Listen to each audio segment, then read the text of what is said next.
من الشيطان الرجيم. بسم الله الرحمن الرحيم.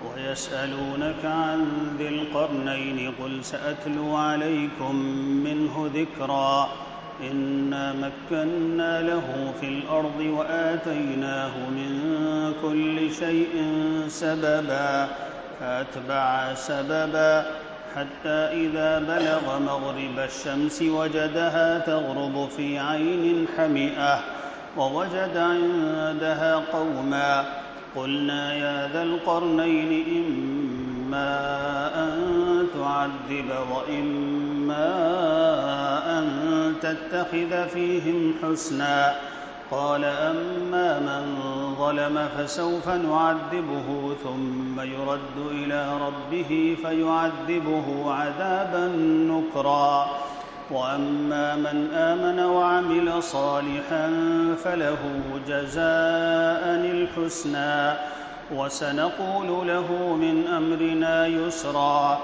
ثم أتبع سببا حتى إذا بلغ مغرب الشمس وجدها تغرب حتى إذا بلغ مطلع الشمس وجدها تطلع على قوم لم نجعل لهم من دونها سترا كذلك وقد أحطنا بما لديه خبرا ثم أتبع سببا حتى إذا بلغ بين السدين وجد من دونهما قوما لا يكادون يفقهون قولا قالوا يا ذا القرنين إن يأجوج ومأجوج مفسدون في الأرض فهل نجعل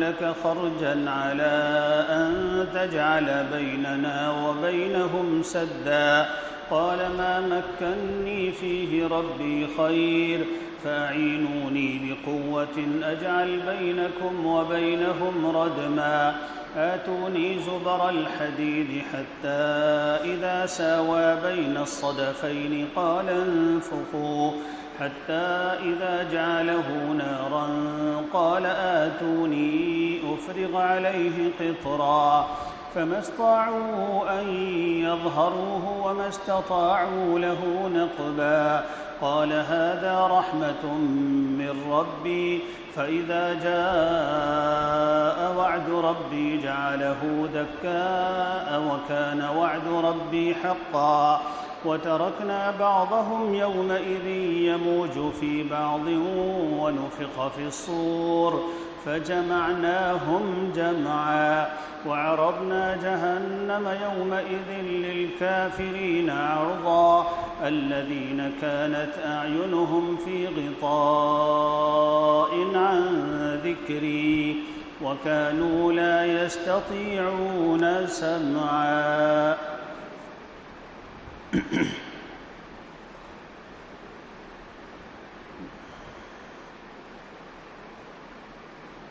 اس وقت سورہ کہف کی جن آیتوں کی تلاوت کی گئی ہے یہ آیتیں ذو القرنین سے متعلق قرآن کی عجیب و غریب اور عظیم آیتیں ہیں.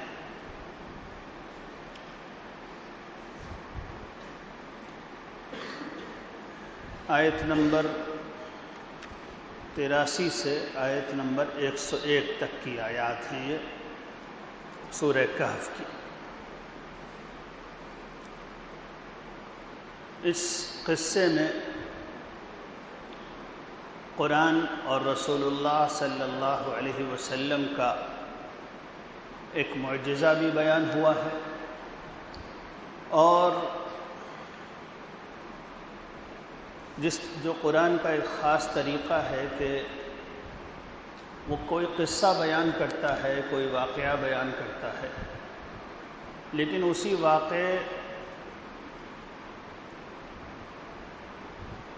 کے اسلوب میں قرآن مجید اللہ کی کوئی سنت یا اللہ کا کوئی خاص قانون بیان کر دیا کرتا ہے جس سے ایمان والوں کو بہت روشنی ملا کرتی ہے اور بہت سبق ملتے ہیں.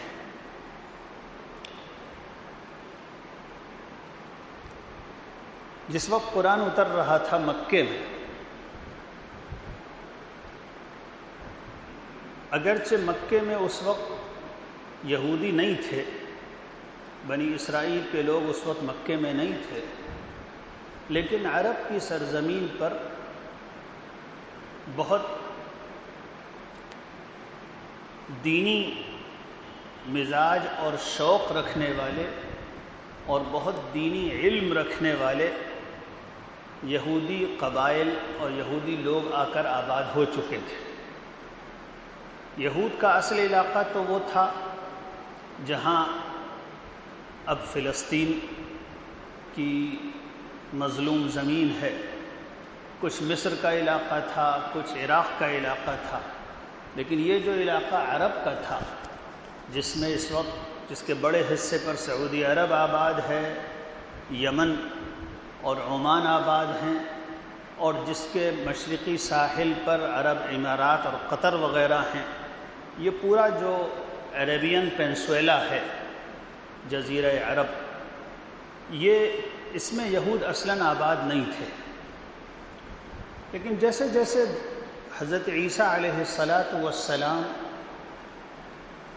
کی بعثت کو وقت گزرتا گیا تو یہودیوں کی کتابوں میں پیشین گوئی تھی کہ اس طرح کے زمانے میں ایک اللہ کا بہت اونچی شان کا نبی عرب میں پیدا ہوگا،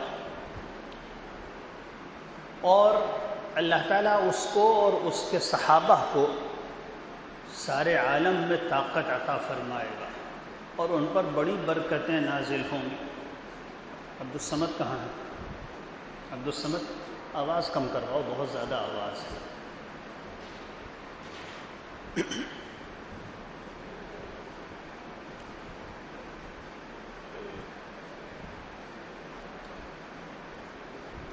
تو بنی اسرائیل کے علماء محسوس کر رہے تھے کہ وہ زمانہ اب بہت قریب آ رہا ہے، اور اس نبی کے انتظار میں ان کے بہت دیندار قسم کے علماء اپنی نسلوں کو لے کر عرب میں آ کر آباد ہو گئے۔ تو یہ عام بنی اسرائیل کے لوگ نہیں تھے، بلکہ ان کے بھی نہایت دینی مزاج رکھنے والے اور دینی علم رکھنے والے لوگ تھے۔ پرانی کتابوں میں بنی اسرائیل کی اس نبی کے آنے کے وقت کے بارے میں بھی اشارے تھے، اور وہ نبی کہاں آئے گا اور کہاں سے گویا اس کی سیاسی زندگی شروع ہوگی، اس کے بارے میں بھی اشارے تھے۔ آج بھی اولڈ ٹیسٹمنٹ کی کتابوں میں وہ اشارے موجود ہیں۔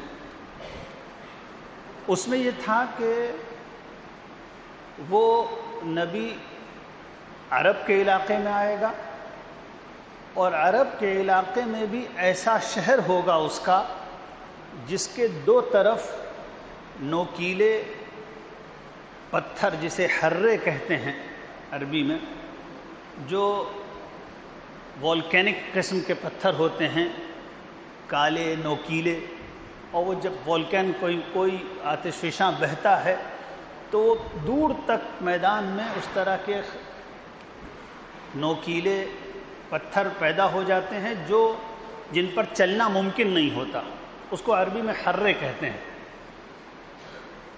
تو یہ پہچان تھی کہ وہ ایک ایسا علاقہ ہوگا جس میں حرے ہوں، جس کے دو طرف حرے ہوں گے، زمین شور ہوگی، اور اس میں نخلستان، کھجور کے باغات ہوں گے۔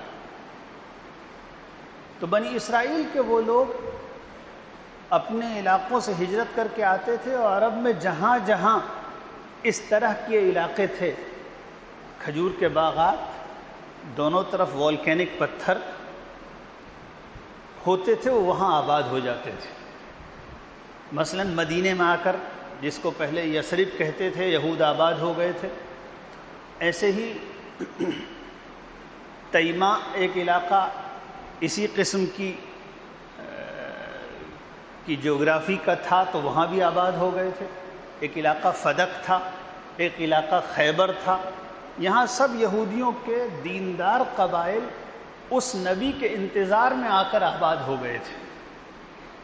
ان کو یہ گمان تھا کہ اگر ہم ایسی جگہوں پر جا کر آباد ہو جائیں گے تو غالب گمان یہ ہے کہ وہ نبی ہمارے اندر سے ہمارے خاندانوں کے اندر ہی پیدا ہو جائے گا۔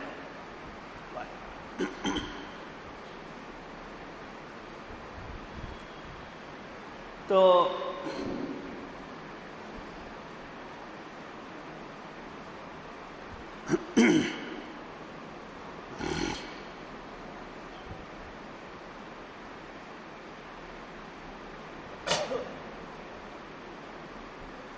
اس خیال سے وہ عرب میں آ کر آباد ہو گئے۔ اب جب رسول اللہ صلی اللہ علیہ وسلم مکے میں پیدا ہوئے اور آپ صلی اللہ علیہ وسلم نے نبوت کا اعلان کیا، اور وہ تو یہود کے علماء کو تجسس پیدا ہوا کہ یہ کہیں وہ والا نبی تو نہیں ہے، اور ٹیسٹ کرنے کے لیے انہوں نے مستقل ایک کام یہ کیا کہ اپنی کتابوں کے کچھ یا اپنے دینی علم کے کوئی بہت خاص قسم کے حصے کو رسول اللہ صلی اللہ علیہ وسلم کے پاس امتحان کے لیے بھیجا کرتے تھے، سوال لے لے کر، اس کے بارے میں پوچھ کے آؤ، اس کے بارے میں پوچھ کے آؤ۔ انہوں نے ایک سوال بھیجا کہ ذرا بتائیے، پوچھو جا کر محمد سے کہ وہ ذوالقرنین کون تھا، اس کا قصہ کیا تھا۔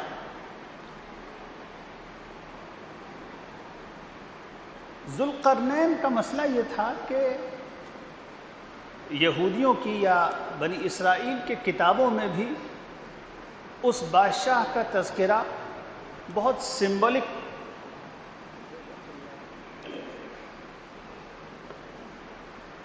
بہت اشاروں کی زبان میں آیا تھا، کوئی تفصیل اس میں نہیں تھی۔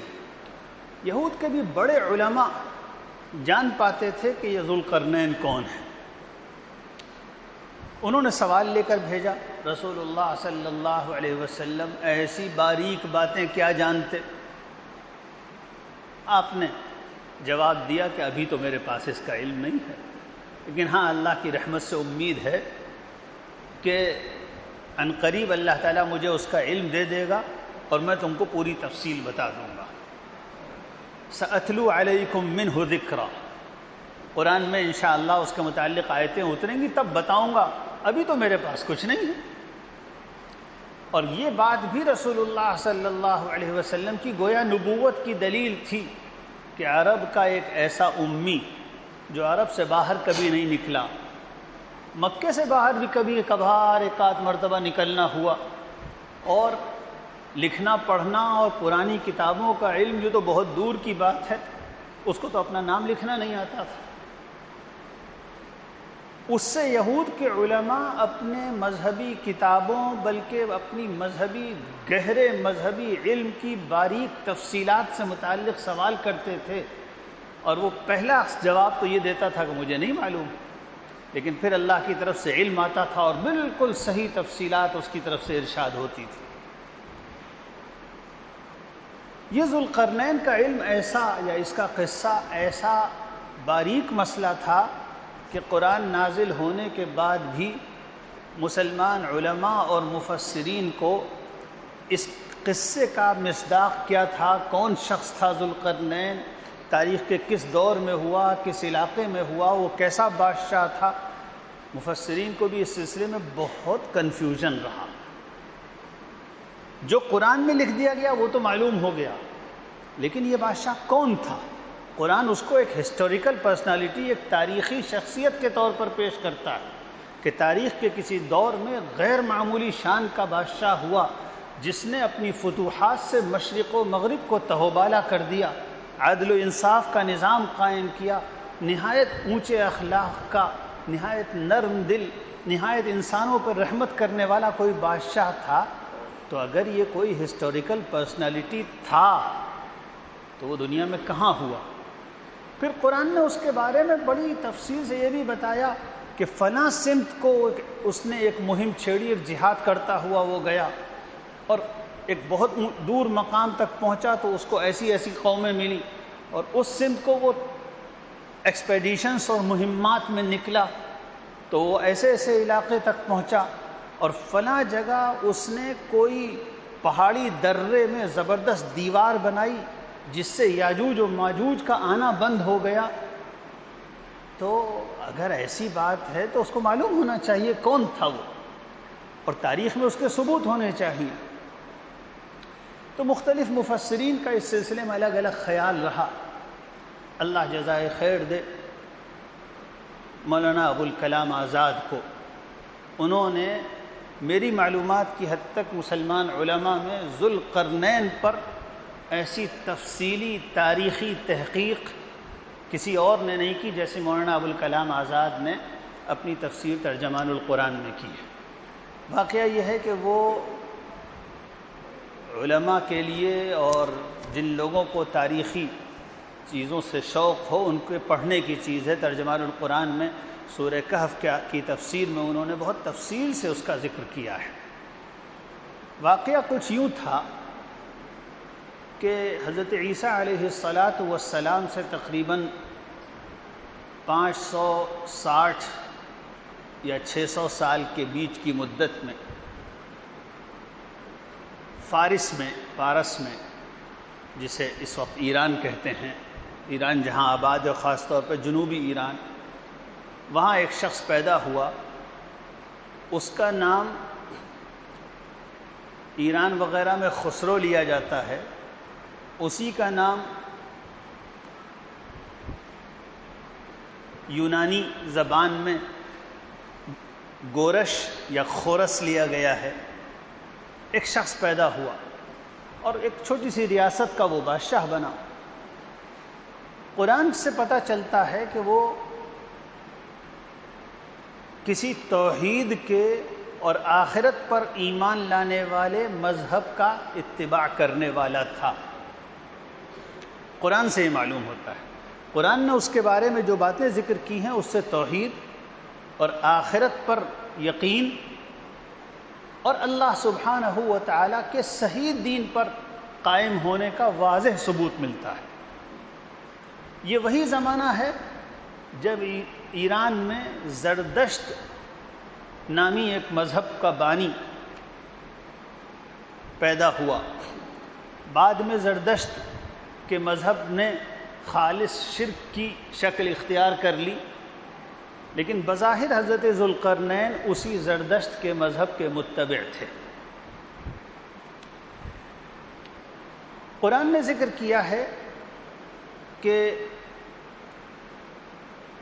ایک مرتبہ یہ نکلے اور مغرب کے علاقے میں فتح کرتے ہوئے چلے گئے اور ایسے مقام پر پہنچ گئے جہاں اس کے بعد سمندری علاقہ تھا اور وہ سمندر مغرب میں پڑتا تھا، اور اس کے بعد مشرق کے علاقے میں فتح کرتے ہوئے اور جہاد کرتے ہوئے وہ نکلے اور مشرق میں کسی ایسے پہاڑی علاقوں تک پہنچے جہاں وحشی قبیلے بالکل انسیولائزڈ خانہ بدوش قبائل رہتے تھے، بڑے خونخوار قسم کے۔ اور اس کے بعد انہوں نے تیسری مہم شمال کی طرف شروع کی، اور شمال میں کسی ایسے مقام تک وہ پہنچے جہاں پہاڑی سلسلے تھے، وہاں بھی جو قبیلے رہتے تھے وہ بہت ہی غیر مہذب قسم کے تھے۔ انہوں نے حضرت ذوالقرنین سے کہا کہ ان پہاڑوں کے پیچھے سے کوئی قوم ہماری طرف آتی ہے جس کا انہوں نے نام لیا یاجوج ماجوج، اور وہ ہم پر حملے کرتی ہے، ہمارا مال لوٹ لیتی ہے، ہماری عورتیں پکڑ کے لے جاتی ہے، ہمارے مردوں کو قتل کرتی ہے، ہم بہت عاجز ہیں۔ اگر اللہ نے آپ کو بڑی طاقت دی ہے، بڑی سلطنت ہے، بڑی فوجیں ہیں، بڑا مال ہے، ہم آپ کو پیسے دے دیں گے، آپ پیسے لے لیجئے، مگر اپنی فوج کے ذریعے اس پہاڑ کے بیچ میں جو درہ ہے جس سے یاجوج و ماجوج آتے ہیں، آپ اس میں کوئی بڑا باندھ دیجئے، کوئی دیوار بنا دیجئے۔ مولانا آزاد نے یونانی مورخین، قدیم یونانی مورخین حضرت عیسیٰ علیہ السلام سے پہلے کے، انہوں نے جو تفصیلات اس سلسلے میں فراہم کی ہیں اس کی روشنی میں لکھا کہ ایسا ہی ہوا تھا۔ یہ ایران کا ایک بادشاہ تھا، اس زمانے میں اس کو فارس کہتے تھے، پارس کہتے تھے، اس کا نام تھا سائرس۔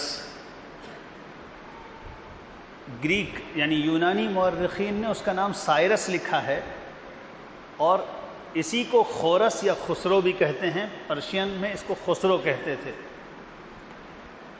یہ وہ زمانہ تھا جس زمانے میں بنی اسرائیل جو اللہ کے صحیح ابراہیمی دین پر تھے، ان پر عراق میں بابل کے علاقے کے بادشاہ نے بہت ظلم کیا تھا۔ بابل کے بادشاہ نے بنی اسرائیل کے کنعان یعنی فلسطین کے علاقوں پر حملہ کر کے ان کو قید کیا تھا، اور ان کو قید کر کے وہ لے آیا تھا اور بابل میں ان کو بندھک مزدور بنا کر رکھا تھا۔ ان کے نبی حضرت یرمیاہ علیہ السلام اسی زمانے میں تھے، اور انہی بندھکوں میں اور قیدیوں میں وہ بھی شامل تھے۔ اللہ کا نبی بھی قید ہو کر چلا گیا تھا۔ حضرت ذوالقرنین کے سلسلے میں بنی اسرائیل کے صحیفوں میں یہ بات ملتی ہے کہ ان کے اس قید ہونے کے زمانے سے بھی 150-200 سال پہلے حضرت دانیال علیہ السلام نے پہلے سے پیشین گوئی کی تھی کہ مجھے ایک خواب دکھایا گیا ہے، اور اس خواب میں دکھایا گیا ہے کہ ایک مینڈھا ہے، بھیڑ جسے کہتے ہیں، اس کے 2 سینگ ہیں، ایک سینگ مارتا ہے وہ مشرق کی طرف اور ایک سینگ مارتا ہے وہ مغرب کی طرف۔ اور پھر اس خواب کی تعبیر حضرت دانیال علیہ السلام نے یہ بتائی کہ اللہ تعالیٰ ایک بادشاہ کو بھیجے گا جو مشرق کو بھی فتح کرے گا اور مغرب کو بھی فتح کرے گا، اور اے بنی اسرائیل، او نبیوں کی اولاد، او اپنے وقت کے مسلمانوں اور مؤمنوں، وہ بادشاہ بڑا انصاف کرنے والا، مخلوق کے ساتھ احسان کرنے والا ہوگا، وہ بابل کو، وہ عراق کو فتح کرے گا اور تم کو تمہاری قید سے نکالے گا، اور اللہ تعالیٰ فرماتا ہے کہ میں اس پر اپنی خاص رحمت فرماؤں گا۔ یہ حضرت دانیال علیہ السلام کا خواب اور ان کی اس خواب کی تعبیر ہے۔ اس خواب میں اس بادشاہ سائرس کو 2 سینگ والے مینڈھے کی شکل میں دکھایا گیا تھا۔ سمجھ رہے ہیں؟ عربی میں سینگ کو کیا کہتے ہیں؟ عربی میں سینگ کو کہتے ہیں قرن۔ 2 سینگ کا مطلب کو کہیں گے قرنین۔ ذوالقرنین کا مطلب 2 سینگوں والا۔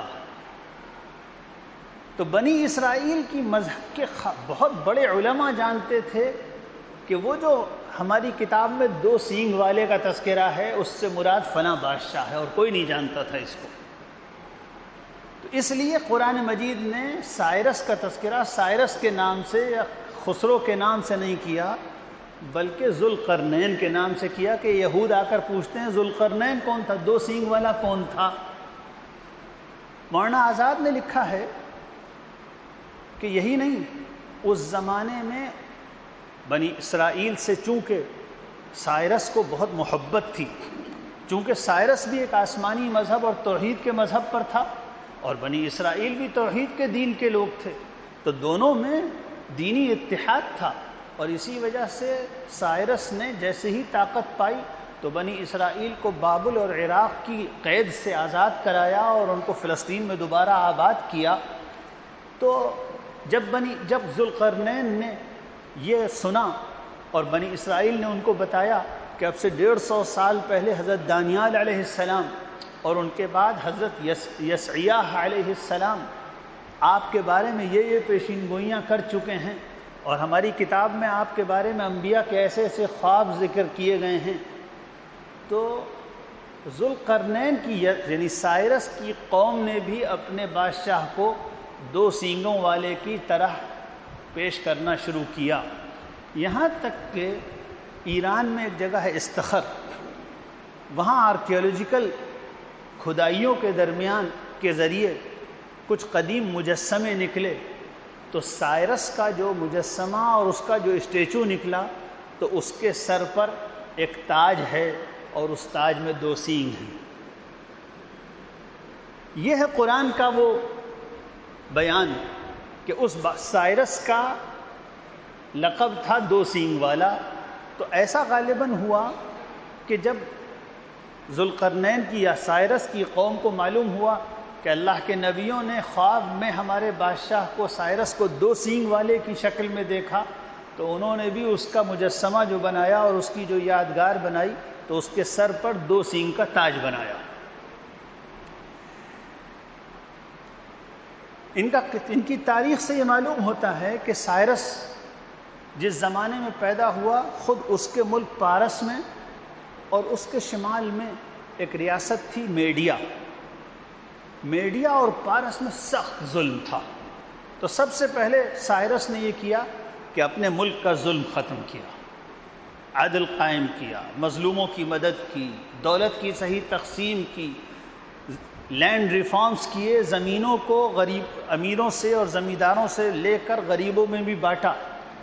جب انہوں نے اپنے زمین پر ایسا عدل قائم کیا اور غریبوں کی ایسی مدد ان کے ذریعے ہوئی، تو دوسرے ملکوں والوں نے بھی، دوسرے ملکوں کی غریب آبادی میں بھی ان کی محبت پیدا ہوئی کہ کاش ہمارا ملک بھی سائرس فتح کر لے تو ہم بھی اس ظلم سے نجات پا جائیں۔ اگلا قدم یہ اٹھایا سائرس نے کہ انہوں نے جو ان کے سب سے قریب جو دوسری اسٹیٹ تھی میڈیا، اس کو فتح کیا اور وہاں بھی اسی طریقے سے انصاف قائم کیا۔ اور پھر اس کے بعد اللہ تعالیٰ نے ان کو حکم دیا کہ چلو اور اللہ کی مدد سے زمین کو ظالموں سے، مظلوموں کو ظلم سے نجات دیتے ہوئے چلو۔ اور انہوں نے پہلی مہم اس طرح سر کی کہ شمال مغرب میں نارتھ ویسٹ کی طرف چلے، وہ ایران سے نارتھ ویسٹ کو چلیں گے تو سیریا ہوتے ہوئے وہ ٹرکی، اور ٹرکی کے بالکل آخر استنبول تک ایجین سی یا یوں کہیے بلیک سی تک پہنچ جائیں گے، بحر اسود تک پہنچ جائیں گے۔ تو جب وہ فتح کرتے چلے گئے، اور اللہ سبحانہ و تعالیٰ کا یہ نظام ہے کہ اگر کوئی قوم یا کوئی بادشاہ یا کوئی حکومت زمین کے کسی ایک خطے میں حقیقی انصاف قائم کرتی ہے تو اللہ تعالیٰ دوسرے خطوں کو اس کے لیے فتح کر کے دے دیتا ہے۔ یہ اللہ کی سنت ہے کہ کوئی بادشاہ، کوئی قوم زمین کے ایک خطے میں اگر انصاف قائم کرے، غریبوں کی مدد کرے، انسانوں کو ظلم سے نجات دے، تو پھر اللہ تعالیٰ ان کی مدد فرماتا ہے، اور دنیا کے دوسرے علاقے اپنے آپ اس کو قبول کرتے چلے جاتے ہیں۔ یہی اللہ کی سنت اس وقت سامنے آئی جب صحابہ کرام نے عرب کے علاقے کو ظلم سے پاک کیا، اور پھر دیکھیے دنیا کی تمام قومیں خود صحابہ کرام کے قدموں میں آ کے گر گئیں۔ عرب تھے کتنے، نہ مال تھا، نہ اسلحہ تھا، نہ منظم فوجیں تھیں۔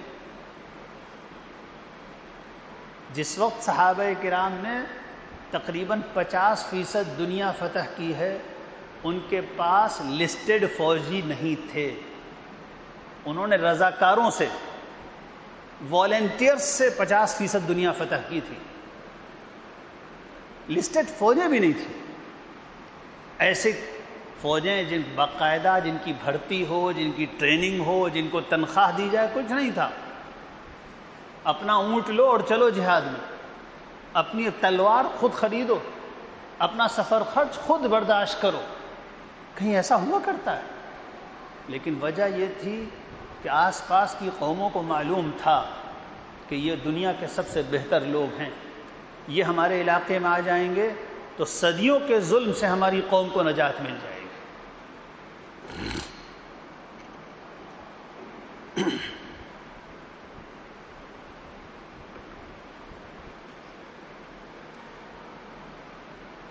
قرآن نے عجیب بات ذکر کی ہے یہاں پر کہ جب وہ اس مغرب علاقے انہوں نے فتح کیے تو اللہ نے ان کو الہام فرمایا حضرت ذوالقرنین علیہ السلام کو اگر وہ نبی تھے تب تو باقاعدہ وحی آئی، اور اگر وہ نبی نہیں تھے تو کم از کم وہ اللہ کے صاحب الہام بندے ضرور تھے، اس لیے کہ قرآن یہ کہتا ہے کہ ہم نے ان سے یہ کہا اور انہوں نے اس کا یہ جواب دیا۔ ہم نے ان سے یہ کہا جب وہ اپنی فتوحات میں نکلے اور زمین ان کے لیے فتح ہوئی اور قومیں فتح ہوئیں، تو ہم نے ان سے کہا اے ذوالقرنین اما ان تعذب واما ان تتخذ فیہم حسنا، ان قوموں کو چاہو تو تم ان کو سزا دو، ان کے ظالموں کو، ان کے حکمرانوں کو چاہو تو تم سزا دو، اور چاہو تو معاف کر دو اور اچھا سلوک کرو۔ حضرت ذوالقرنین علیہ السلام نے اللہ کی بارگاہ میں عرض کیا کہ میں تو یہ کروں گا، اما من ظلم فسوف نعذبہ، جو ظالم ہوں گے اور ابھی بھی باز نہیں آئیں گے تو ایسے ظالموں کو تو ہم سزا دیں گے، اور پھر اس دنیا میں ہمارے ہاتھوں سزا پانے کے بعد ظلم کرنے والے اللہ کے پاس واپس جائیں گے اور وہاں اللہ تعالیٰ ان کو پھر سزا دے گا قیامت میں۔ قرآن نے، میں یہ بات اس لیے خاص طور پر ذکر کر رہا ہوں کہ چونکہ مفسرین میں اور علماء میں یہ کنفیوژن ہے کہ ذوالقرنین کون تھے۔ بعض علماء نے لکھا، امام رازی وغیرہ نے، کہ وہ سکندر تھے۔ سکندر مؤمن نہیں تھا، وہ انصاف کرنے والا بھی نہیں تھا، بدترین ظالم تھا، بڑا خون بہایا اس نے، تو وہ ذوالقرنین نہیں ہو سکتا۔ قرآن تو یہ ذکر کرتا ہے کہ ذوالقرنین آخرت پر ایمان رکھنے والے تھے، وہ ان پر اللہ کا کلام آتا تھا، چاہے الہام ہی کے ذریعے ہو، تو الیگزینڈر نہیں ہو سکتے۔ کیا کہا ذوالقرنین نے؟ ثم يرد الى ربه، پھر جن کو ہم سزا دیں گے وہ قیامت میں اللہ کے پاس واپس جائیں گے۔ تو آخرت پر ایمان رکھنے والے تھے ذوالقرنین۔ فَيُعَذِّبُهُ عَذَابًا نُكْرًا، اور آخرت میں اللہ تعالیٰ ان کو بہت برا عذاب عطا فرمائے گا۔ وَأَمَّا مَنْ آمَنَ، یہ سب واضح دلیلیں ہیں کہ حضرت ذوالقرنین علیہ السلام ایک ایمان والے، توحید والے، آخرت پر یقین رکھنے والے مؤمن تھے، وہ کوئی دنیا کا غیر مسلم بادشاہ نہیں تھا۔ ہمارے پاس تفصیل نہیں کہ ان کے پاس ایمان کیسے آیا تھا، کیا تھا، لیکن جتنی باتیں قرآن نے بتائی ہیں وہ توحید، آخرت پر ایمان اور اللہ سبحانہ و تعالیٰ کے احکام و قوانین کے علم و معرفت کی دلیل ہیں۔ وَأَمَّا مَنْ آمَنَ، کہا حضرت ذوالقرنین علیہ السلام نے کہ جو ایمان لائے گا اور نیک اعمال کرے گا، فَلَهُ جَزَاءً الْحُسْنَى، تو اس کو اللہ کے ہاں بہترین بدلہ ملے گا۔ وَسَنَقُولُ لَهُ مِنْ أَمْرِنَا يُسْرًا، اور ہم دنیا میں بھی اس کے ساتھ نرمی کا معاملہ کریں گے، ہماری حکومت ایسے اچھے لوگوں کے ساتھ سختی نہیں کرے گی۔ ثم اتبع سببا، نارتھ ویسٹ کی ان فتوحات کا تذکرہ قرآن نے کیا، اور ایک عجیب بات ذکر کی کہ فتح کرتے کرتے جب پرشیا سے ذوالقرنین علیہ السلام نکلے اور مغرب کی طرف گئے تو بڑھتے بڑھتے ایسی جگہ پہنچے جہاں ان کو اپنے سامنے بس یہ نظر آتا تھا کہ کوئی کیچڑ کا سا سمندر ہے یا چشمہ ہے، کوئی جھیل ہے جس میں سورج ڈوب رہا ہے۔ یہ جگہ کون سی ہو سکتی ہے؟ سورج کس پانی کے اندر ڈوبتا ہوا سورج نظر آتا ہے؟ سورج صرف سمندر میں ڈوبتا ہوا نظر آتا ہے، کسی جھیل میں، کسی دریا میں، کسی تالاب میں سورج ڈوبتا ہوا نظر نہیں آتا۔ جن قدیم یونانی تاریخوں میں حضرت سائرس کا تذکرہ ہے، گورش کے نام سے، کورش، خورس اور سائرس، جن لوگوں کو لنگوسٹکس کا علم ہوتا ہے وہ جانتے ہیں کہ جب نام ایک قوم سے دوسری قوم میں سفر کرتے ہیں تو ان کا نطق اور ان کا پروناؤنسیشن بدل جاتا ہے۔ یعقوب کا جیکب بن جاتا ہے، یحییٰ کا جان بن جاتا ہے، یوحنا بن جاتا ہے۔ ایسے ہی سائرس، خورس، گورش، خسرو، یہ سب ایک ہی نام کے مختلف تلفظات ہیں۔ یونانی تاریخوں میں لکھا ہے کہ سائرس فتح کرتے ہوئے مائنر ایشیا کو، جس میں اس وقت ترکی آباد ہے، اس کو کراس کر کے پہنچا اور ایک ایسی جگہ پہنچا جہاں بس اس کے سامنے بلیک سی تھا۔ جن لوگوں نے جغرافیہ کا نقشہ دیکھا ہے کہ ایجین سی اور بلیک سی، وہاں بہت سی خلیج اور گلف بنے ہوئے ہیں۔ خلیج کے اندر پانی گھسا ہوا چلا آیا ہے، وہاں کوئی جا کر اگر دیکھے گا شام کو تو اس کو ایسا ہی لگے گا کہ سورج سمندر میں ڈوب رہا ہے۔ تو حضرت ذوالقرنین علیہ السلام پہنچے تو انہوں نے دیکھا کہ سورج ایک گرم پانی کے سمندر میں یا چشمے میں، سمندر ہی مراد ہے، اس میں ڈوب رہا ہے۔ قرآن پر اعتراض کرنے والوں نے اعتراض کیا ہے کہ قرآن چونکہ اس زمانے میں اترا ہے جس زمانے میں انسان یہ سمجھتا تھا کہ سورج زمین کا چکر کاٹ رہا ہے، اس لیے قرآن میں بھی یہ غلط بات آ گئی کہ دیکھا کہ سورج سمندر میں ڈوب رہا ہے۔ یہ خاص اعتراض والی آیت ہے کہ قرآن نے یہ سمجھا ہے کہ سورج سمندر میں ڈوبتا ہے، حالانکہ یہ بات بالکل غلط ہے۔ قرآن مجید نے تو یہاں یہ ذکر نہیں کیا کہ وہ وہاں پہنچے تو سورج سمندر میں ڈوب رہا تھا، یہ نہیں کہا قرآن نے۔ قرآن نے کہا ان کو لگا کہ سورج سمندر میں ڈوب رہا ہے۔ اللہ، قرآن کیا چیز ہے! یہ نہیں کہا سورج سمندر میں ڈوب رہا تھا، وجدہا، ان کو ایسا لگا، ان کو ایسا محسوس ہوا کہ سورج سمندر میں ڈوب رہا ہے۔ یہ تو ایسے ہی محسوس ہمیں بھی ہوتا ہے۔ آپ چلے جائیے بمبئی، آپ کو لگے گا شام کو جا کے کہ سورج سمندر میں ڈوب رہا ہے، اور اس طرح ڈوبتا ہے کہ ہم دیکھتے ہیں کہ سورج آدھا سمندر کے اندر چلا گیا اور پانی کی لہریں اس کے اوپر سے چل رہی ہیں۔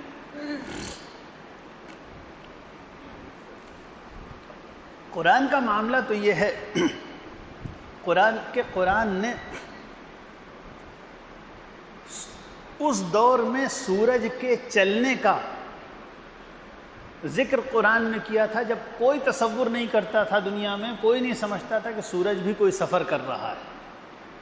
اس وقت قرآن نے زمین کے چلنے کا اور حرکت کرنے کا تذکرہ کیا جب کوئی نہیں سمجھتا تھا کہ زمین بھی حرکت کر رہی ہے۔ سب سمجھتے تھے کہ سورج چکر کاٹ رہا ہے، کسی خاص سمت کو نہیں جا رہا۔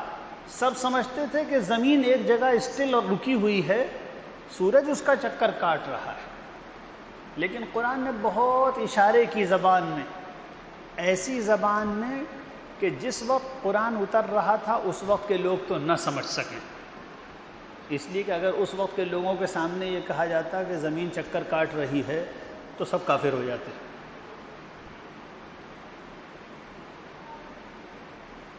قرآن نے بہت اشاروں کی زبان میں زمین کے حرکت کرنے کا ذکر کر دیا، لیکن سمجھ میں وہ بات جب آئی جب انسانی علم کو یہ معلوم ہوا کہ نہیں، زمین مسلسل چکر کاٹ رہی ہے۔ اور قرآن نے سورج کے سفر کا ذکر تو بہت واضح طور پر کیا۔ قرآن نے ذکر کیا کہ سورج اور چاند سب ایک خاص مستقر کی طرف سفر کرتے ہوئے چلے جا رہے ہیں۔ یہ تو بہت بعد میں جب پتہ چلا، پوری ایسٹرونومی کا بہت جدید علم ہے یہ کہ ساری گیلیکسیز، ہمارا سولر سسٹم ملکی وے گیلیکسی کے ساتھ اور دوسری گیلیکسیز بھی ایک خاص سمت کو چلتی چلی جا رہی ہے اور بہت تیز رفتار سے جا رہی ہے. تو جب پورا سولر سسٹم بلکہ ہماری پوری گیلیکسی ایک خاص سمت کو جا رہی ہے تو ظاہر بات ہے سورج بھی جا رہا ہے.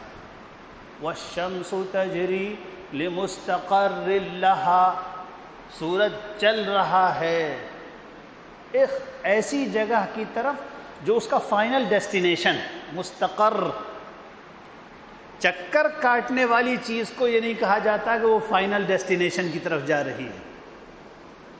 چکر کاٹنے والی چیز کو یہ نہیں کہا جا سکتا. جو لفظ ہے قرآن کا لمستقر لہا، وہ کسی ایسی سمت کو جا رہا ہے جس کا ایک آخری حصہ اور جس کا ایک خاتمہ آنے والا ہے، وہاں جا کے وہ رک جائے گا. اب جب یونیورسل ایکسپینشن کی تھیوریز سامنے آئیں کہ کائنات لگاتار پھیلتی چلی جا رہی ہے، تب پتہ چلا کہ قرآن نے جو یہ کہا تھا وَالشَّمْسُ تَجْرِي لِمُسْتَقَرٍّ لَهَا، اس کا مطلب کیا تھا. اسی طریقے سے قرآن مجید نے زمین کی حرکت کی طرف بھی اشارہ کیا. قرآن نے ذکر کیا ہے وَتَرَى الْجِبَالَ تَحْسَبُهَا جَامِدَةً وَهِيَ تَمُرُّ مَرَّ السَّحَابِ صُنْعَ اللَّهِ الَّذِي أَتْقَنَ كُلَّ شَيْءٍ. اور لوگوں تم دیکھتے ہو پہاڑوں کو اور سمجھتے ہو یہ ایک جگہ رکے ہوئے ہیں. وَهِيَ تَمُرُّ مَرَّ السَّحَابِ، جس طرح بادل بہت سوئفٹ حرکت کر رہے ہیں، بالکل یکساں رفتار کے ساتھ بغیر کسی جھٹکے کے، بالکل اسی طریقے سے بادل بھی چل رہے ہیں، پہاڑ بھی چل رہے ہیں. جب قرآن نازل ہوا تھا تو لوگوں نے یہ سمجھا، اور بہت صدیوں تک لوگ سمجھتے رہے کہ یہ آخرت کے بارے میں باتیں ہو رہی ہیں.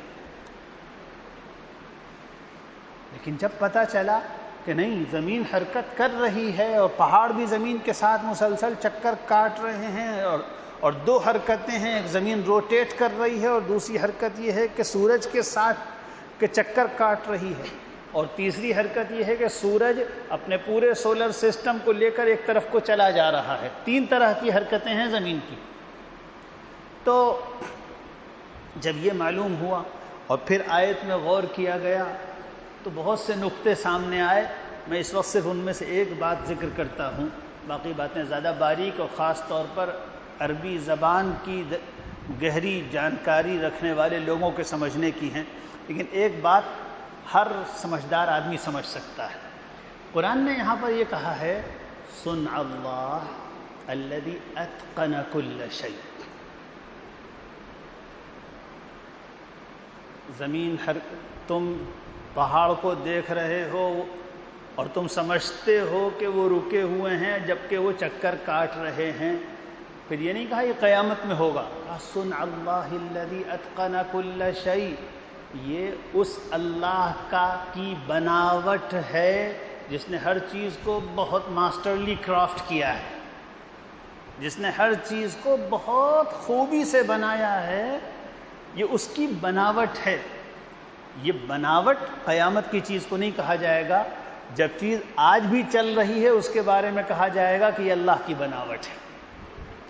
تو غرض یہ اعتراض کہ اس آیت میں یہ کہا گیا ہے کہ سورج کسی سمندر میں ڈوبتا ہے، یہ بات صحیح نہیں ہے.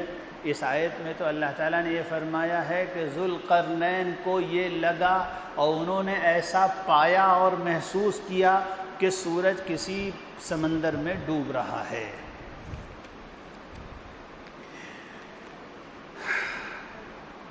ثم اتبع سببا.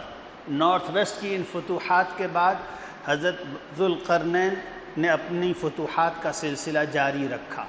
ویسٹ میں گئے تھے، اب ایسٹرن سائڈ کی طرف انہوں نے دوسرا جہاد فرمایا، اور ایسی وحشی قوموں تک وہ پہنچے جو ایسے علاقے اس طرح رہتے تھے کہ ان کے پاس سورج کی دھوپ سے بچنے کا کوئی انتظام نہیں تھا. یعنی انہوں نے فارس سے مشرق کی طرف جو جہاد کیا تو اس میں وہ بلخ وغیرہ کے ایسے مقامات تک پہنچے جہاں خانہ بدوش قبیلے رہتے تھے. ان کے نہ گھر تھے نہ عمارتیں تھیں. دھوپ ہوتی تھی تو ان کو دھوپ لگتی تھی. دھوپ سے بچنے کا ان کے پاس کوئی انتظام نہیں تھا. جنگلی اور وحشی قبیلے تھے. فتح کرتے کرتے وہاں تک پہنچ گئے. ثم اتبع سببا. مشرق فتح ہو گیا, مغرب فتح ہو گیا, اور پرشیا کا جو علاقہ ہے مکران جسے بعد میں عربوں کے دور میں کہتے تھے, اس کے ساؤتھ میں کچھ نہیں تھا, سمندر تھا. تو اب وہ ساؤتھ کی طرف تو جا ہی نہیں سکتے تھے. اب انہوں نے نارتھ کی طرف اور شمال کی طرف جہاد کی سرگرمی جاری رکھی, یہاں تک کہ وہ پہاڑوں کے بیچ میں ایک ایسے درے تک پہنچ گئے جہاں ان کو ایسی وحشی اور جنگلی قومیں ملیں جو کچھ باتیں ہی نہیں سمجھتی تھی. بالکل جنگلی قسم کے لوگ تھے. کوئی سویلائزیشن, کوئی علم, کوئی سمجھ ان کے پاس نہیں تھی. قدیم تاریخوں سے معلوم ہوتا ہے کہ سائرس نے تیسری جو مہم سر کی تھی وہ سفر کیا تھا کیسپین سی کی طرف.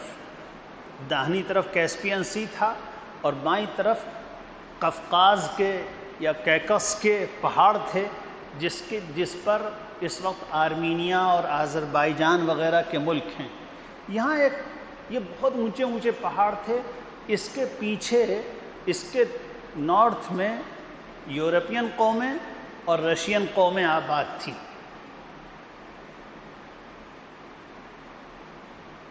ان پہاڑوں کے بیچ میں کچھ درے تھے. ایک بہت بڑا درہ تھا جسے درہ داریال کہتے ہیں. وہاں سے یہ رشین قومیں جن کے نام قدیم یونانی تاریخوں میں رسک آیا ہے وہی رشیا, ماسک آیا ہے ماسکو, اور ایک نام اور ہے جو اس وقت مجھے یاد نہیں آ رہا. یہ قومیں وہاں سے آیا کرتی تھیں. اور بنی اسرائیل کے صحیفوں میں ان قوموں کو گوگ اور میگوگ کہتے ہیں. یورپین قومیں مولانا آزاد کی یہی تحقیق ہے, اور حضرت مولانا علامہ انور شاہ کشمیری رحمۃ اللہ علیہ کی بھی یہی تحقیق ہے جو انہوں نے فیض الباری میں بہت تفصیل سے لکھی ہے کہ منگول اور یورپین قومیں یہی یاجوج و ماجوج ہیں. حضرت ذوالقرنین علیہ السلام نے وہاں پر درہ بنا کر اس علاقے کے لوگوں کو یعنی جارجیا, آرمینیا اور آذربائیجان وغیرہ کے لوگوں کو اور ان کے نیچے پورے عرب کے علاقوں کو اور پورے ایشیا کو ان قوموں کے حملوں سے محفوظ کر دیا تھا. لیکن قرآن نے ذکر کیا تھا کہ قیامت سے پہلے ایک مرتبہ یاجوج و ماجوج پھر جم کے دنیا پر حملہ کریں گے, بڑا فساد مچائیں گے, بہت خونریزی کریں گے. اور یہ فرمایا تھا قرآن نے کہ یہ وہ وقت ہوگا جب قیامت قریب آ جائے گی.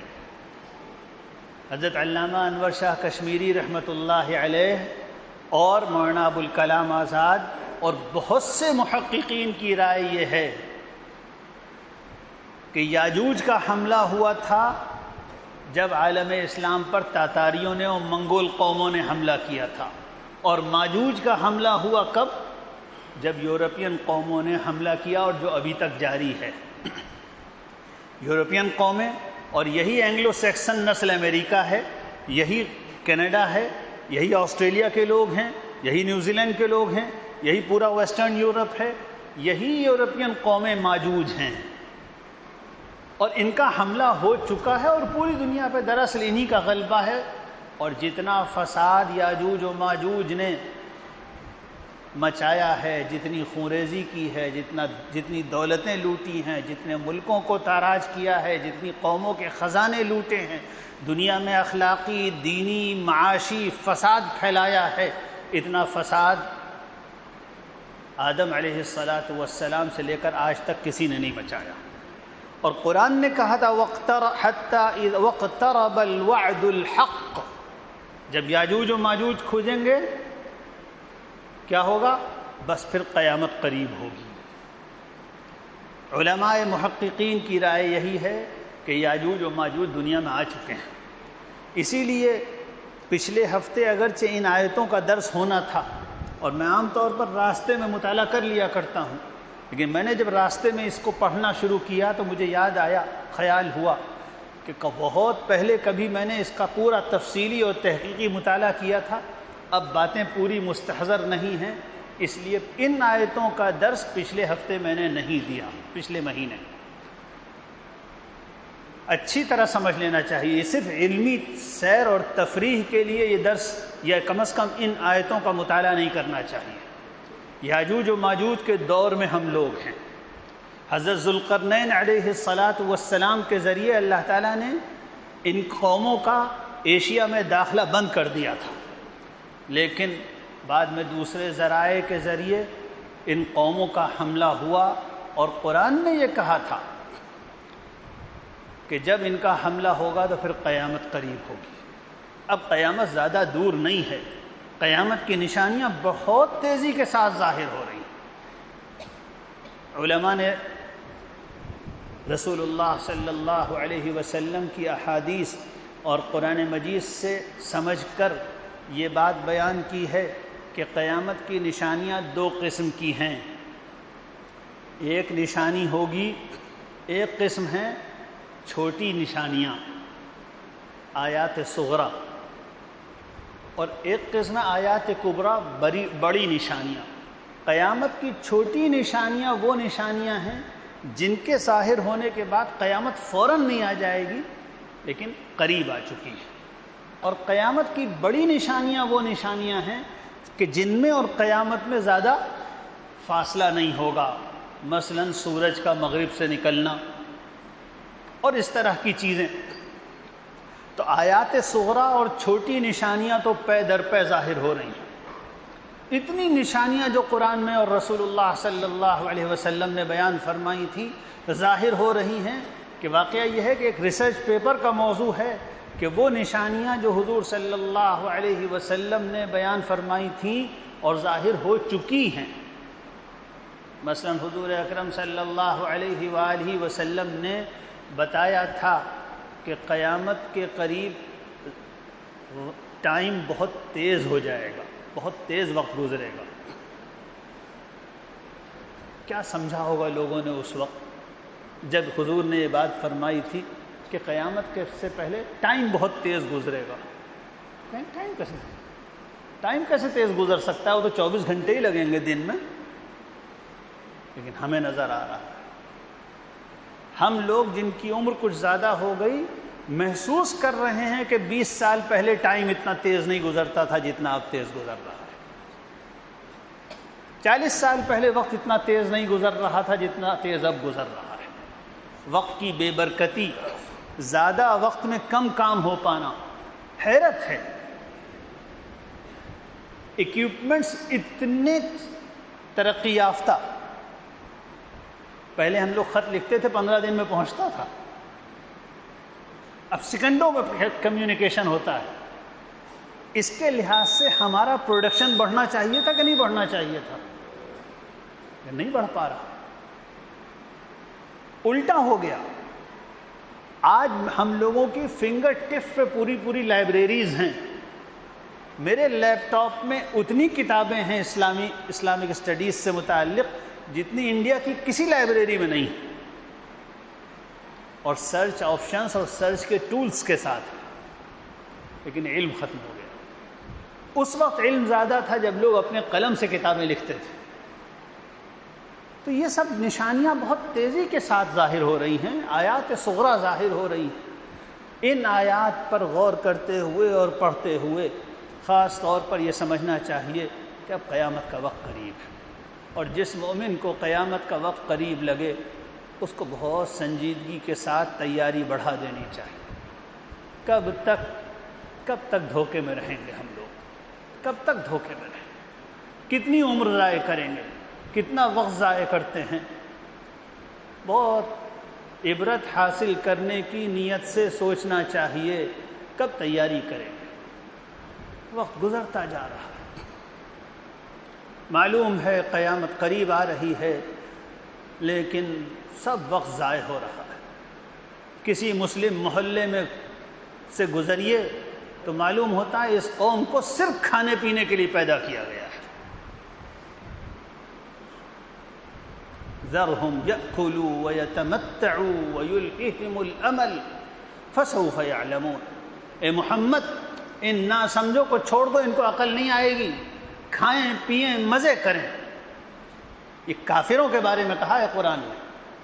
ذرهم يأكلوا ويتمتعوا، کھانے پینے اور مزے کرنے کو مومن اپنی زندگی کا مقصد بنائے گا.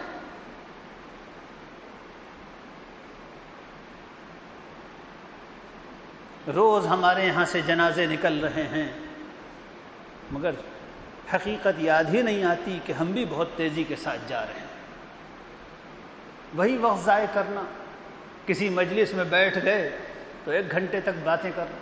ارے اللہ کے بندے اس وقت تلاوت کرتے، اس وقت ذکر کرتے، اس وقت اشراق پڑھتے. ہم میں سے ہر ایک بڑی سہولت کے ساتھ اشراق کا عادی بن سکتا ہے. خاص طور پر صبح کا وقت 90% لوگ ضائع کرتے ہیں. اٹھ گئے، اب ہمارا کام کا ٹائم شروع ہونے میں بھی وقت باقی ہے. کوئی ادھر پڑا ہوا ہے، کوئی ادھر لیٹا ہوا ہے، کوئی آنکھیں مل رہا ہے، کوئی سستی میں ہے. صبح کا وقت تو خاص طور پر ذکر کا وقت ہے. قرآن و حدیث نے کتنا کہا ہے کہ صبح اور شام کو اللہ کو یاد کیا کرو. کتنا قرآن بھرا ہوا ہے کہ بالغدو والآصال اللہ کو یاد کرو.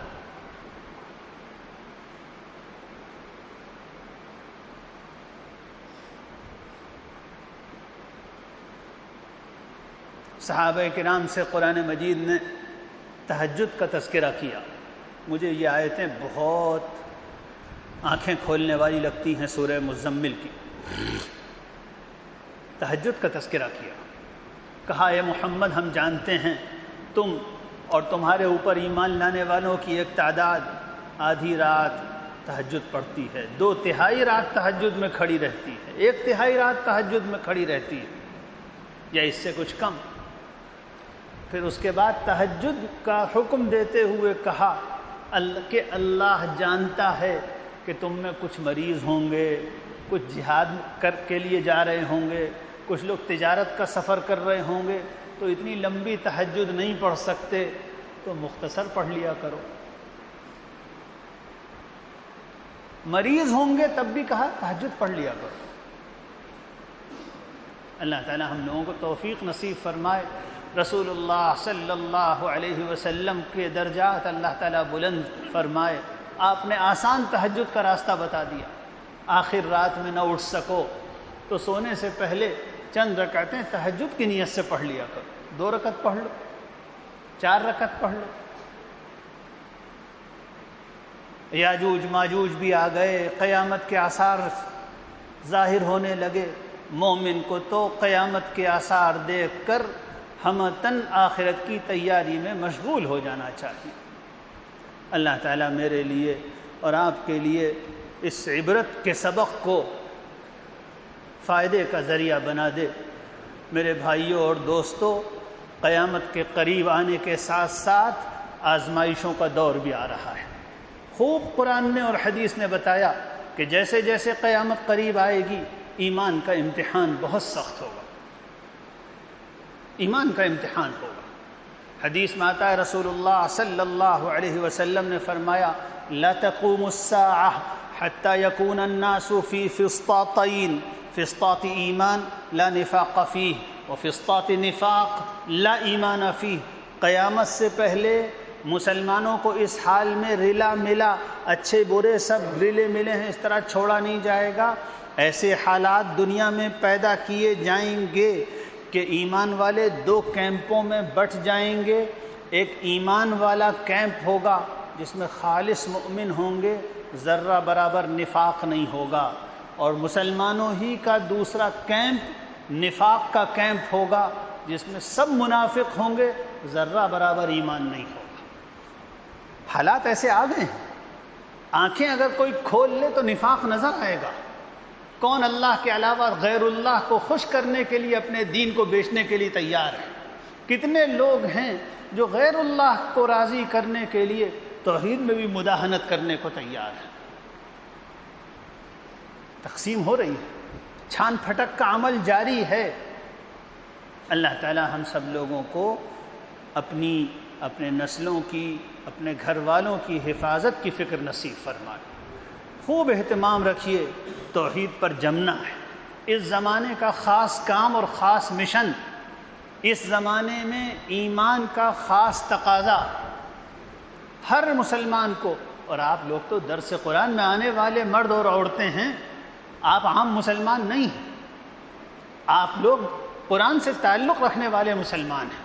آپ درس قرآن میں آنے والے اور درس قرآن میں آنے والیاں ہیں۔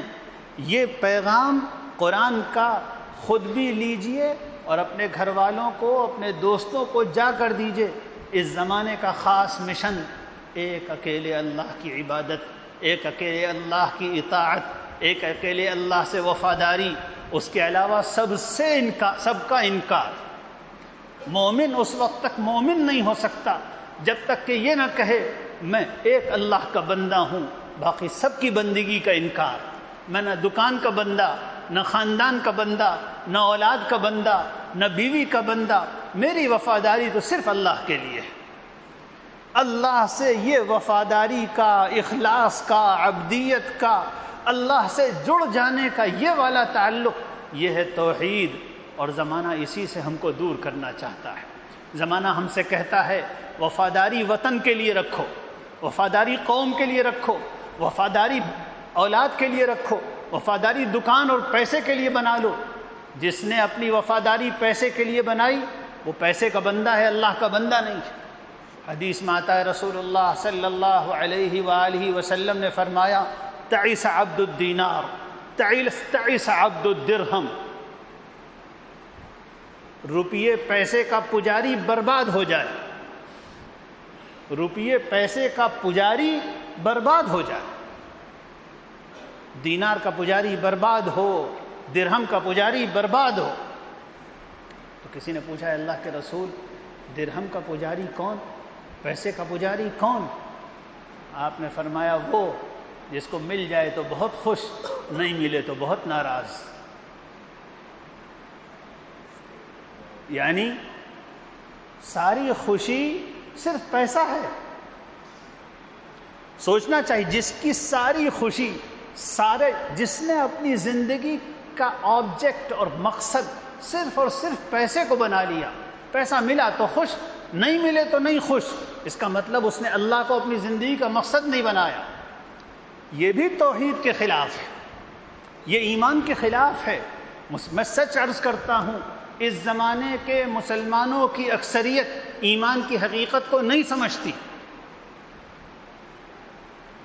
یہ بتائیے کہ کیا پیسہ کھو کر اللہ کو راضی کر کے دل خوش ہوتا ہے کہ نہیں؟ اگر کسی کا یہ حال ہو کہ پیسہ کھو گیا لیکن اللہ راضی ہو گیا تو اس کو بہت خوشی ہوتی ہے، تو اس میں ایمان ہے۔ اور اگر کسی کا یہ حال ہو کہ اللہ کو راضی کرنے کے لیے اگر پیسہ ہاتھ سے جائے تو اس کو غم ہو رہا ہے، تو وہ اللہ پر کہاں ایمان لایا، پیسے پہ ایمان لایا۔ اپنے ایمان کو حقیقی ایمان بنانے کی ضرورت ہے۔ جب لا الہ الا اللہ کہتے ہیں ہم تو چھری چلاتے ہیں اللہ کے علاوہ ساری محبتوں پر۔ اسی لیے صوفیہ کہتے ہیں کہ جب لا الہ الا اللہ کہو تو لا کی قینچی سے اللہ کے علاوہ ساری محبتوں کو کاٹ ڈالو۔ اس یقین کے ساتھ لا الہ الا اللہ جو پڑھے، نہیں ہے کوئی اور محبت کے لائق حقیقی سوائے اللہ کے، کوئی اور مقصود نہیں ہے سوائے اللہ کے، کوئی اور عبادت کے لائق نہیں ہے سوائے اللہ کے، اس نے حقیقی لا الہ الا اللہ پڑھا ہے۔ درس قرآن میں آنے والوں کو اس انقلابی ایمان کو اپنے اندر پیدا کرنا چاہیے اور اسی کا داعی بننا چاہیے۔ اپنے گھر کب وہ وقت آئے گا کہ آپ درس قرآن میں آئیں گے تو پھر اس پیغام کو اپنے گھر میں اس کا جا کے مذاکرہ کریں گے. کب وہ وقت آئے گا؟ او بہنوں، سالوں سے آتے ہوئے ہو گئے، آپ یہ باتیں جا کر بچوں کے ساتھ کب شیئر کریں گی؟ رات کو لے کے بیٹھا کیجئے اور اللہ کی محبت کی، اللہ کی محبت کے ساری محبتوں پر غالب آنے کی، آخرت صرف اور صرف مؤمنین کے لیے ہونے کی، اس کا مذاکرہ کیا کیجئے. اللہ تعالیٰ مجھے بھی توفیق نصیب فرمائے، آپ حضرات کو بھی نصیب فرمائے. اللہ تعالیٰ اسی ایمان کے لیے بلا رہا ہے ہم لوگوں کو. سبحان اللہ و بحمدہ، سبحانک اللہم و بحمدک، نشہد ان لا الہ الا انت، نستغفرک و نتوب.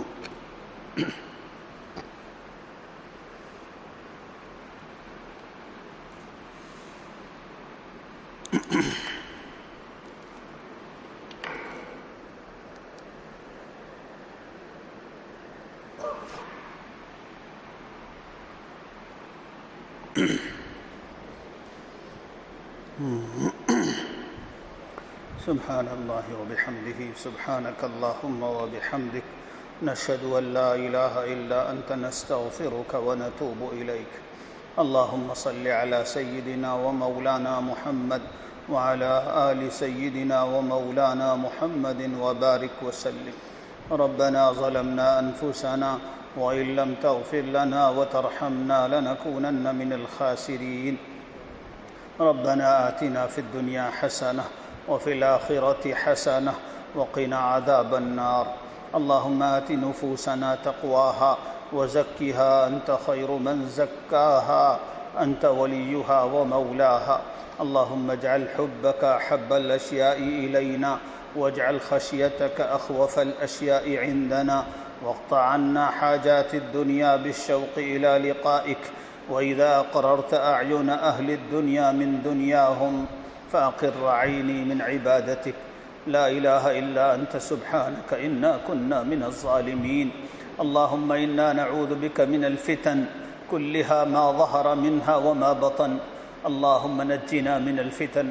اللهم إنا نعوذ بك من وعثاء السفر وكآبة المنظر وسوء المنقلب في الأهل والمال والولد. اللهم إنا نعوذ بك من عذاب النار، ونعوذ بك من عذاب القبر، ونعوذ بك من فتنة المحيا والممات، ونعوذ بك من فتنة المسيح الدجال، ونعوذ بك من فتنة المسيح الدجال، ونعوذ بك من فتنة المسيح الدجال. اے اللہ، ہم آپ کے بندے، آپ کی بندیاں آپ کے حضور میں حاضر ہیں، ایمان لائے آپ پر اور آپ کے رسول پر. اے اللہ، اپنی محبت ساری محبتوں پہ غالب فرما دیجئے. اپنے لیے جینے اور مرنے کا اے اللہ شوق عطا فرما دیجئے. اپنے لیے جینے اور مرنے والا بنا دیجئے. اے اللہ، اخلاص نصیب فرما دیجئے، اخلاص نصیب فرما دیجئے. اے اللہ، آخرت پر یقین نصیب فرما دیجئے. اے اللہ، اعمال کی توفیق عطا فرما دیجئے. اے اللہ، قیامت سے پہلے تیاری کی توفیق عطا فرما دیجئے. زندگی برباد کرنے اور وقت ضائع کرنے سے ہم سب کو بچا لیجئے. اے اللہ، اپنی محبت عطا فرما دیجئے، اپنی محبت عطا فرما دیجئے، یقین کی دولت عطا فرما دیجئے. اے اللہ، آپ کے سامنے کہتے ہیں اور بالکل سچ کہتے ہیں، ہم نے زندگی برباد کر دی، سب وقت ضائع کر دیا، اب تو بوڑھے ہو چلے، اب وقت کم بچا ہے. اے اللہ، اس وقت کو استعمال کرنے کی توفیق عطا فرما دیجیے. کچھ خزینہ جمع ہو جائے، کچھ ذخیرہ جمع ہو جائے. اے اللہ، آپ کے پاس سرخ روح ہو کر آئیں، عزت والے بن کر آئیں، رسوا کیے جانے والے نہ بنے. اے اللہ، ہماری دعائیں قبول فرما لیجیے. اے اللہ، ایمان کی حفاظت فرمائیے، دین کی حفاظت فرمائیے. ہم سب کو عافیت کے ساتھ اپنے دین پر چلنے، اس کی خدمت کرنے، اس کو فروغ دینے، اس کا علم حاصل کرنے کی توفیق عطا فرمائیے.